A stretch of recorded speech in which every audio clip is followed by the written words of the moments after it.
Would you believe that Russia and Ukraine have extended their conflict onto African soil, and in so doing perpetuated Africa's proxy war vulnerability? On July 27th, a significant clash occurred near Tin Zawatin, a town on the Mali-Algeria border. A convoy of Malian army, accompanied by Russian Wagner Group mercenaries, was ambushed by pro-independence rebels from the Strategic Framework for Defense of the People of Azawad.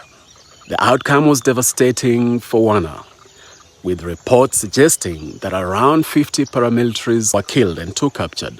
What makes this incident particularly noteworthy is the alleged involvement of Ukrainian intelligence. Andriy Yusov, a spokesman for Ukraine's military intelligence service, claimed collaboration with the Malian rebels. He said that Ukraine provided useful information that contributed to the operation's success. This statement unveils a troubling reality. Ukraine is actively engaging in African conflicts as an extension of its war against Russia. That's unacceptable. It speaks to an egocentric move on the part of Ukraine, a move preoccupied with Russia, irrespective of Malian casualties. That's unacceptable. The proxy war isn't limited to Mali, though. In Sudan, Russian mercenaries continue supporting the Rapid Support Forces, led by General Mohammed Hamdan Dagalo. That is unacceptable. RSF continues committing a genocide against the people of Sudan. So for Russian mercenaries to continue supporting them says a lot.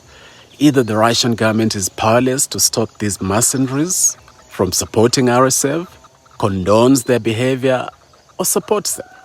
Russia, we demand that you take decisive action to stop the Wagner Group from supporting RSF. And to fellow Africans who will be quick to conclude that calling out Russia means pro-West, understand this, that we must be preoccupied with being pro-Africa. Anyone who supports or condones the genocidal RSF must be called out and condemned. That's why we condemned USA at the beginning of the Sudan war, when they seemed to be aligning themselves with RSF. And just for the records, the Sudanese army is also guilty of perpetuating the war in Sudan. They also have their Western and non-Western backers. We must call them out too. Back to Ukraine. The cooperation between Ukrainian intelligence and African rebel groups goes beyond information sharing. Reports indicate that Ukrainian special forces have trained Malian rebels in the use of small homemade explosive drones, a tactic familiar from the Ukrainian-Russian conflict.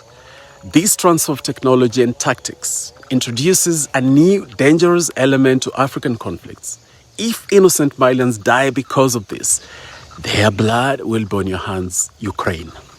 While these foreign interventions may serve the strategic interests of Russia, Ukraine, USA, UAE, and other foreign entities, they come at a tremendous cost for African nations, African people.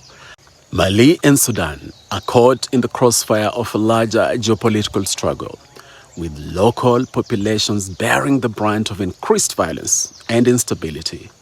The presence of Wagner Group in Mali, while ostensibly supporting the military government against internal threats, ultimately perpetuates Mali's military weakness and entangles the country in a proxy war that undermines its security.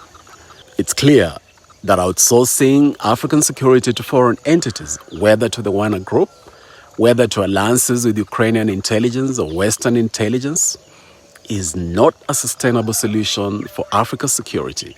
Instead, it's time for a paradigm shift in the way that Africa approaches its security challenges.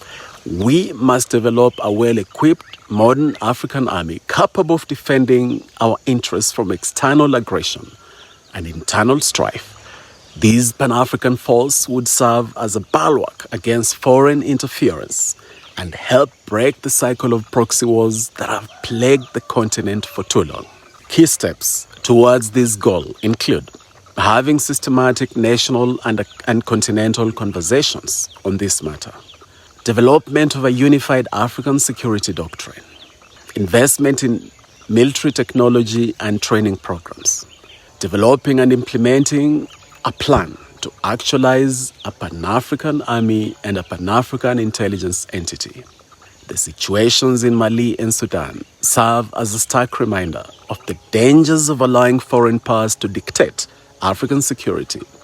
It's time for Ukraine to withdraw from Mali, for Russia to exit Sudan, for USA, France, and Britain to exit their military bases in Africa, and for African nations to unite in creating a robust, independent security framework.